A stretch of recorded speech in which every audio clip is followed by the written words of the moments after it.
Here. Mr. Magna. Here. Mr. Davis. Here. Mr. Loretta. Mr. Johnson. Here. Ms. Berthold. Mr. Metcalf. Here. All members of council are here and accounted for with the exception of Ms. Berthold. Mr. Metcalf. Yes, Your Honor, I move that Ms. Berthold be excuses from this meeting this evening. Second. It's been regularly moved and seconded that Ms. Berthold be excused from tonight's council meeting. Roll call. Mr. Paul. Aye. Mr. Bill Magna. Aye. Mr. Davis. Aye. Mr. DiLoretto. Aye. Mr. Johnson. Aye. Mr. Metcalf. Aye.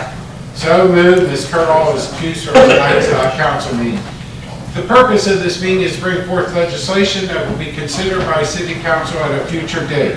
Before I start calling on the members of council for sunshining of the legislation, I'd like to remind everybody if they have a cell phone to please turn them off or place them in a vibrating position. With that, we'll start off with Mr. Paul. I have nothing this evening, Your Honor. Thank you, Mr. Paul. Mr. Bill Magna. Nothing this evening. Thank you, Mr. Bill Magna. Mr. Davis. Yes, Your Honor, I have two ordinances coming out of the Finance Committee. An ordinance to amend Chapter 191 of the Codified Ordinances of the City of Steubenville regarding the municipal income tax. The second, an ordinance establishing the related parties' policy and duty to disclose. Thank you, Your Honor. Thank you, Mr.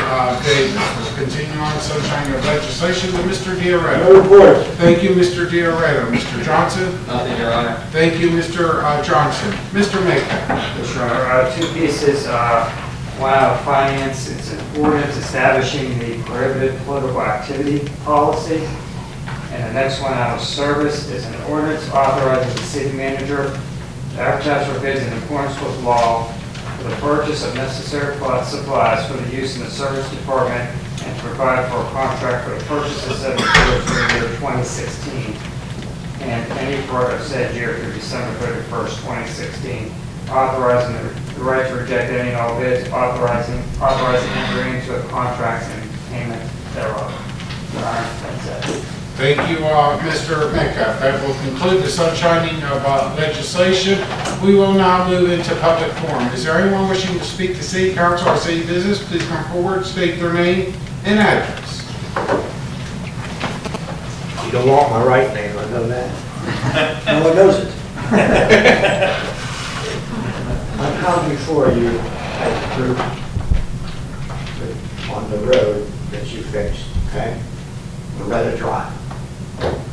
Now, all done. The cars are going again. 50, 55. One went 70 the other day. No, we got to try to do something with the speed. Can we make all four of them? We've got two out there now. St. Charles is, why can't we put all of them, all stops?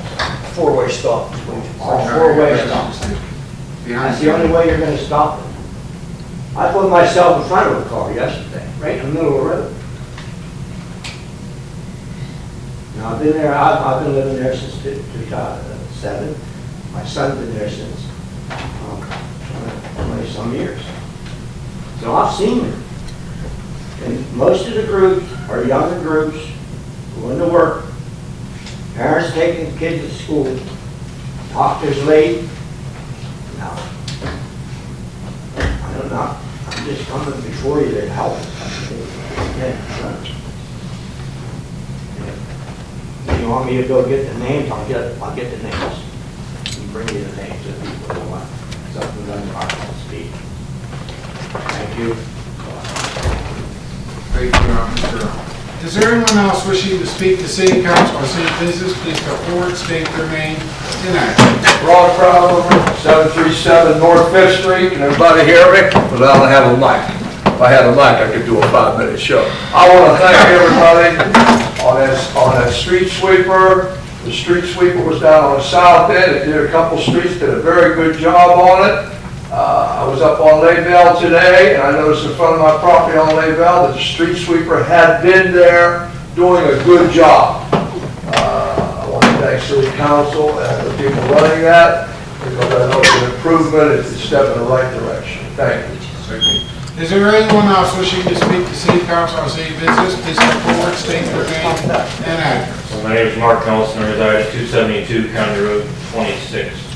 Question is in regards to something this is the fourth time I've approached council in 4 months, and it has to do with questioning whether or not the city is going to push for a criminal or at least a state audit or an independent audit regarding the term of years when the former city finance director was here and has ended up getting indicted on federal charges.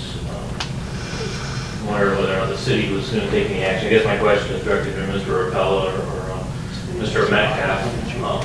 Last time I came, they said it was in the city finance director's hands.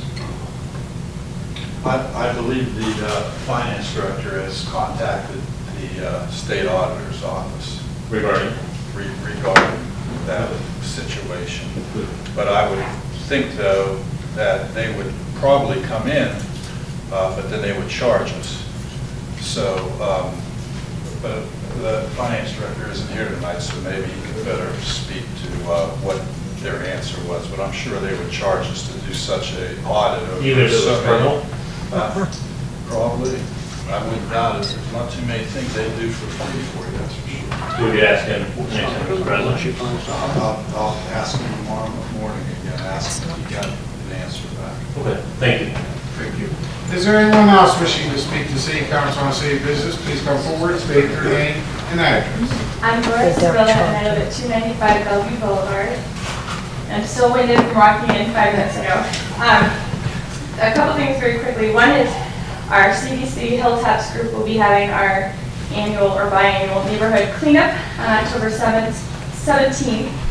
And we'd be grateful for anyone in the community, city council members included, who would like to come and help us clean up the LaBelle and Pleasant Heights neighborhoods. It's very, it's a nice community activity. It makes things look better. It helps save the city money by us volunteering to do that.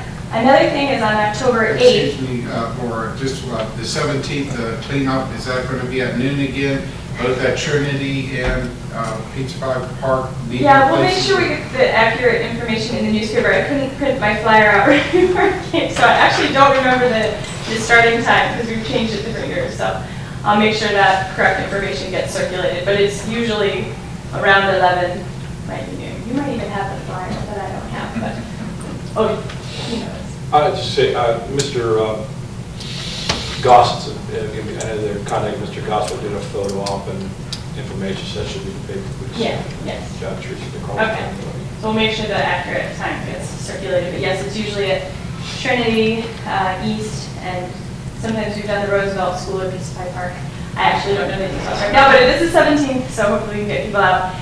The other thing is on October 8th, which is this Thursday, I'm very excited that we have both of the running for city council at large and both of the people running for the 3rd ward seat coming to our public meeting at 7 p.m. at the Trinity East Hospital. So that should be, those are both really important races in our community. I'd love to see people come out. We're asking them to address the issues of LaBelle and Pleasant Heights specifically, but anyone in the city is certainly welcome to come. They're going to talk for a few minutes each, and they're all open to answering some questions from residents. So that's another thing that we are trying to advertise and get people out. I think informed voters are the best voters. And then finally, and this speaks to what Mark said when he came up, this past weekend, a lot of my family came in town, including my little sister, who is a lawyer now in Chicago, who lived with me for years in the current house that I'm in when she was younger.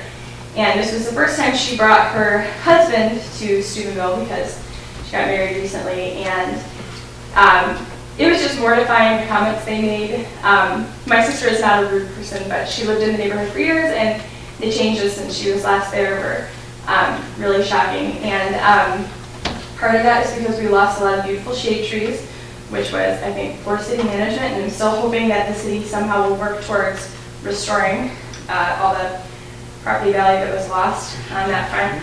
And then in terms of what Mark is talking about as a tax-paying citizen, I am very, very interested if any money has to be spent, our money going, if any taxpayer money is going to be spent, I would love to spend that money on cleaning up our reputation for crime. So I think that's a very worthwhile expenditure. So, thank you. Is there anyone else wishing to speak to city council on city business? Please come forward, state your name and address. David Fortson, 143 North 6th Street. I like to say this is my last meeting coming here because I start school next week for a CDL training program. It's been a blast watching you guys, you know, especially some of the arguments I've heard. But I like to say, I want to bring back my roots a little bit in Chicago. I grew up in a city called Melrose Park, Illinois. And we had some major companies there that shut down over from 1989 to 10-year span. And our property values dropped to the 1960s level. We even lost our little tiny, fun amusement park. The city lost a lot of things, and they had the high crime rate, high drug rates, but they did not spend the money on police departments and trying to get down the crime. They reinvented themselves and invested in businesses to bring into the city. They didn't spend, of course, they brought more officers in to combat the crime. They even got the county and the state to patrol the areas as well. But they put more money into businesses to bring them into the city. And now today, Zenith, the company that was there, Navistar, Hobby Lobby, we had two major strip malls that were basically vacant. Everything is now full. We now have a very large warehouse. We have a third strip mall. Basically, you can't find a space anywhere. Back in 1996, our house value was roughly about $62,000 for a livable condition. Today, you cannot find a property for less than $175,000 in that city. I think that the city would do a lot more benefits in trying to reinvent themselves from a steel city to something else like transportation, logistics, logistics like warehousing and all that, versus trying to invest and bring those companies in here, especially with drug companies that would do drug testing to clean up this city as well. Because more jobs coming into the city means lower crime because people actually will have money to go to the store. They don't have to start robbing people. They don't have to start selling the drugs to make this money to support their families. I just want to give that idea out there. It's been floating in my head. I've always wanted to bring it up to you guys, but might as well do it on my last meeting. Thank you. Thank you. Is there anyone else wishing to speak to City Council on city business? Please come forward, state their name and address. Mr. Metcalf. No, Your Honor, I move we adjourn. Second. It's been really moved and seconded that we adjourn. Roll call. Mr. Hall. Mr. Magno.